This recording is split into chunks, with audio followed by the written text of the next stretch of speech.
I'm delighted to be talking to Kevin Robinson, Vice President of Marketing for the Wi-Fi Alliance. Kevin, tell us, who is the Wi-Fi Alliance and what is it that you do in the industry? Sure, so I would say there probably aren't a whole lot of people that are extremely familiar with Wi-Fi Alliance, but you'd be hard-pressed to find anybody who hasn't been impacted by what it is we do. Indeed. Wi-Fi Alliance is the worldwide network of companies that brought you Wi-Fi. So it's kind of a who's who in the connectivity space, in consumer electronics, even service providers and silicon vendors. One of the most important things that Wi-Fi Alliance does as an organization is we administer the Wi-Fi Certified program, which is a certification program that ensures that when users or enterprises go out and buy Wi-Fi equipment, it's going to work well together regardless of the vendor who made that product. And in large part due to the success of Wi-Fi Certified, Wi-Fi has become one of the most successful connectivity technologies, or even of any technology in the world today. In fact, in 2018, I believe we're going to hit roughly 20 billion cumulative devices shipped. That's a very big number.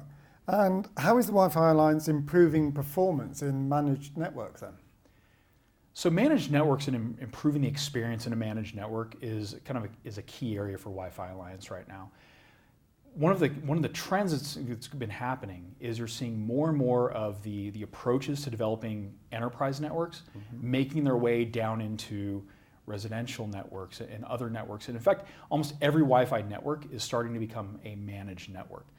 There are a number of different trends, in fact, a number of different developments that kind of demonstrate this. One is we're seeing home builders who are actually incorporating Wi-Fi directly into homes as they're being built. So taking many of the practices around planning where access points are deployed, RF planning in the home, to really ensure that the user gets a great experience in those homes.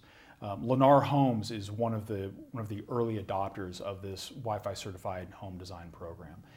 And part of the reason they're doing that is they understand that Wi-Fi is going to be the foundation of connectivity in homes, much like how a builder installs your lighting and your electrical and your plumbing.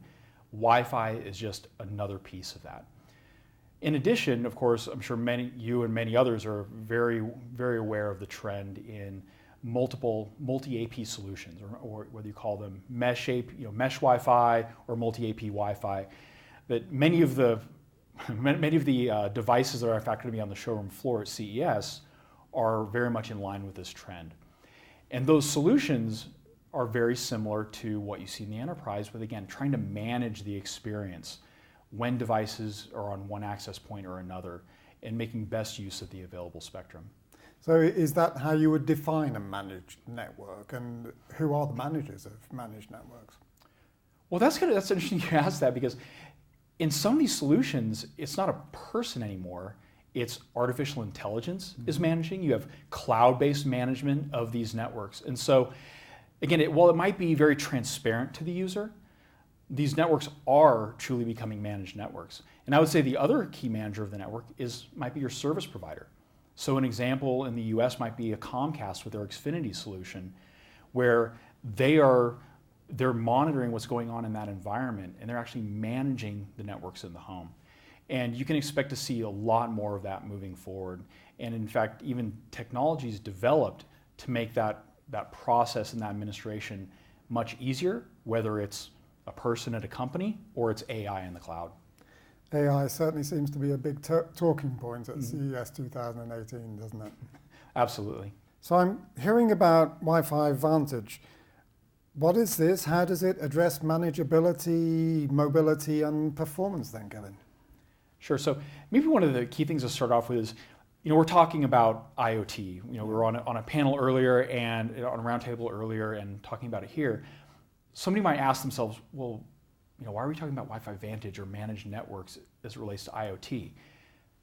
One of the key things to understand is to really have IoT flourish the way we'd like it to, you need to make very good decisions around how you allocate resources and how you deal with an incredibly large number of devices in the home. Indeed. And so as I talk through this, I'll hit how some of the points in Vantage address use cases even for more constrained devices that you might typically associate with the IoT. So Wi-Fi Vantage addresses manageability, mobility, and performance. Manageability, it's best to look at that from the perspective of the service provider or the manager's perspective. how do they understand what's happening in the environment? And then make decisions around how to address those changing environmental conditions. So understanding that there might be a dozen or more sensors attached to one access point, or maybe there are multiple televisions or smartphones on another access point, and they want to load balance across, or ensure that a sensor gets the strongest signal from a particular AP so that it can conserve its battery life. So the manageability capabilities let the manager, whether it's AI or a person, do that in that environment. Now the mobility aspect is a little bit more device-centric. So whether it's an IoT device or a smartphone that is moving through that environment, how do you ensure that it gets continuous high-performance connectivity without any interruption? So probably the most obvious use case is on your smartphone with a voice over Wi-Fi call. And you want that to continue without any drops whatsoever in audio.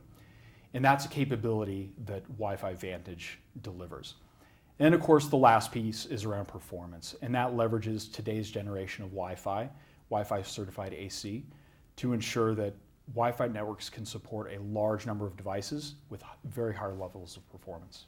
And is Wi-Fi Vantage something that consumers will be aware of, or is it a set of guidelines that developers and network managers will use?